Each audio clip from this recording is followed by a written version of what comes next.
Good afternoon and welcome to this first member retention mini masterclass. My name is Guy Griffiths from GG Fit, and our mission at GG Fit is to help to get people fitter, which we do by helping clubs to get their members to stick around longer.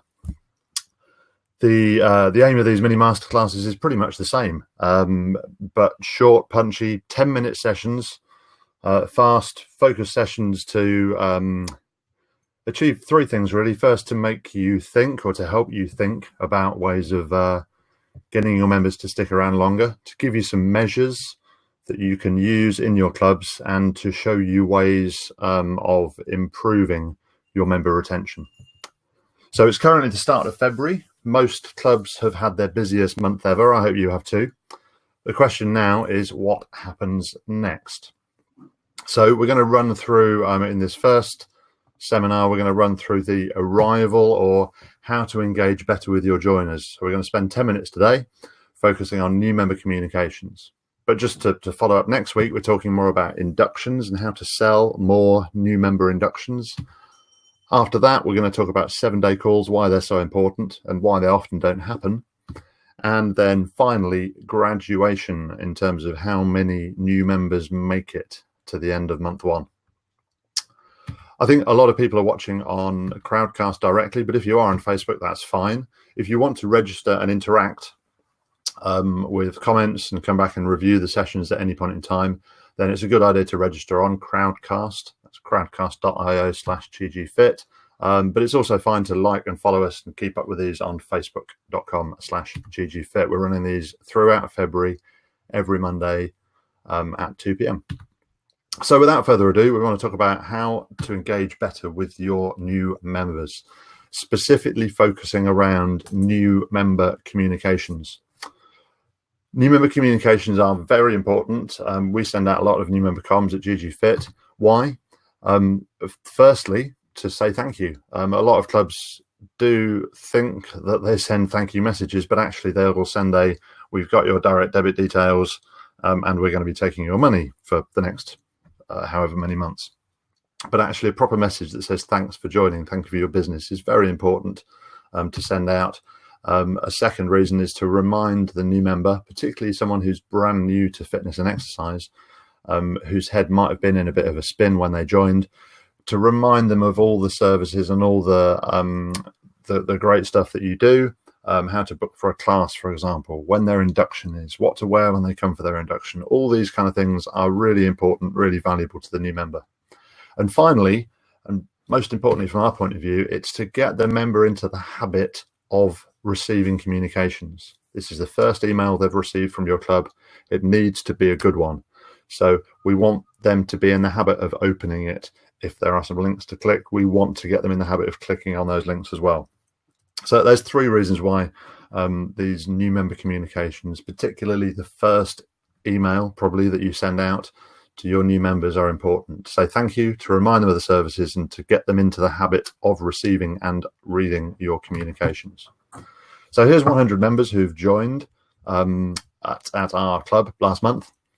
And ideally we'd like them all to receive a member communication. So let's assume that initially that we send 100 messages.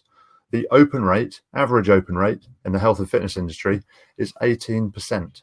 So if we send 100 emails, and we'll come back to that in a moment, only around 18 of them are going to be opened on average in the health and fitness industry. That's not a very good stat, but it's true. It's actually come down by a couple of percent over the last year or so. It used to be 19%. It just goes to show the average message that is sent out in the health and fitness industry isn't very good. We should be targeting at least 50%. And we regularly see with the comms that we send out for clubs that we get 50, 60, sometimes even 70% open rate, particularly on a new member message. You want at least half of your members opening it. And the main way to do that is with a compelling subject line. But we'll go over some other bits in a minute. The problem, though, before we even get to open rate, is how many emails are we actually sending from our 100 members? And this is the very first stat, or the first measure you need to look at. How many of your members joined up last month that either didn't give you an email or said, I don't want to receive emails? And this is a problem. We regularly see up to 10% of new members not giving an email or saying we don't want to opt into email. And this is something we need to overcome if possible. We need to convince the member that emails are good. If we have their email address, we will keep them for longer. We will send motivating messages to them. We will send useful email to them. We're not going to spam them. We're not going to send them offers. We're not necessarily going to ask for referrals. We might further down the line, but that is not the reason we want their email address in the first place. We want to make sure that they're motivated. So that's something to overcome. But if 10%, and we often see this on average, 10% not giving us an email, then we're only sending out 90 messages to our 100 members. So already we're on a bit of a loser, because the next problem we have before we get to open rate is the bounce. An email will bounce if the email is invalid or if the mailbox is full, for example. But typically we see around 15% of emails bounce. So we've sent out 90 emails, but you can see that 13 of these email addresses, 13 or 14 probably, will have bounced because it's an invalid email address. So actually we're not getting through to 90 members. We're actually delivering 76 messages to our 100 new joiners. So we'll come back to what to do to those bounce messages in a moment, but it is a problem that we have, because now when we look at our open rate of 18%, we've only actually got 14 members opening the email out of the 100 that joined.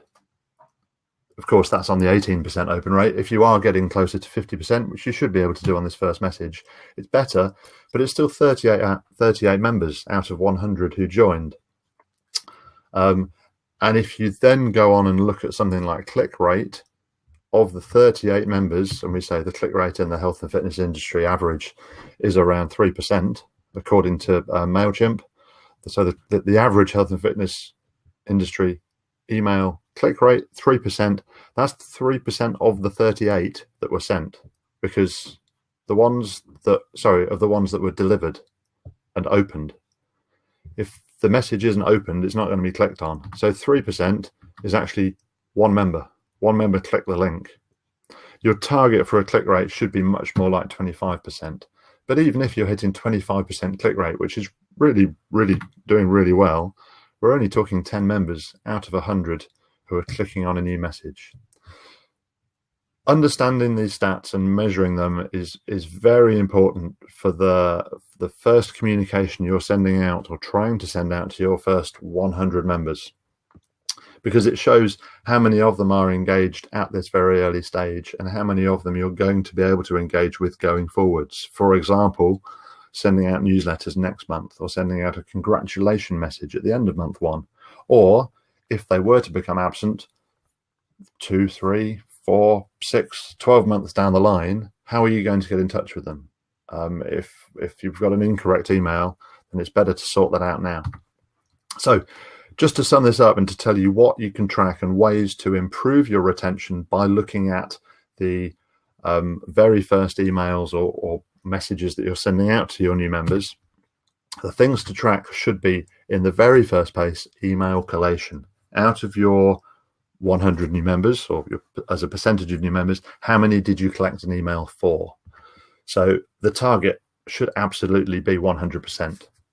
However, you will always get some members who have an objection to giving you their email, and you need to work out ways to overcome that.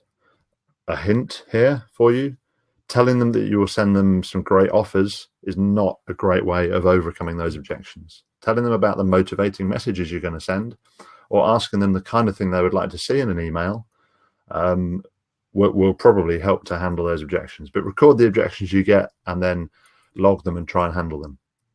And if you really are only hitting 80 or can't get above 90% of email collection, then look at using alternate channels. Quite a few clubs we work with will send letters if they don't have an email for a member, or if it bounces. So first of all, track how many emails you collect for your new members. If you've got online joining, it will be much better, but you will find even with online joining that you get some bounces. A bounce, as I said earlier, is typically an invalid email it can be an out of office, it can be a mailbox full, but typically for new members, they are typos. And those typos happen one of two ways. Either the member gives the wrong email address or types it in wrong, or the customer administrator or salesperson or receptionist types in the email wrong. And a lot of those typos can be corrected just by looking at them. The ones that can't be corrected by looking at them need to be corrected by calling the member. And this is a great excuse to call the member, find out how they're doing, and get the right email address for them, because following on from that, you'll then be able to send them the correct messages. And if you resend manually the message, once you've corrected the typo, you'll be able to verify that you've now got it right. And then finally, then you can get on to looking at opens and clicks. Now you are working towards actually sending out 100 out of 100 new messages. Then you can start to track opens and clicks and see the engagement of your new members. And getting the content right in that first message is key to make sure you get clicks and opens going forward. So I'm slightly over the promised 10 minutes. In a nutshell, new member communications are very important. Getting them right is key, but getting them delivered and collecting email addresses is really good for your new member journey. It will give you a good measure of how engaged your new members are. So I'll wind up now. Thank you very much for listening. I hope this was useful. Come back next Monday at 2 p.m. for the next session on selling more new member inductions. And if you have any questions, I'll leave the comments open on here for a couple of minutes. But alternately, please drop me an email, Guy, Guy, @ggfit.com. Thank you very much.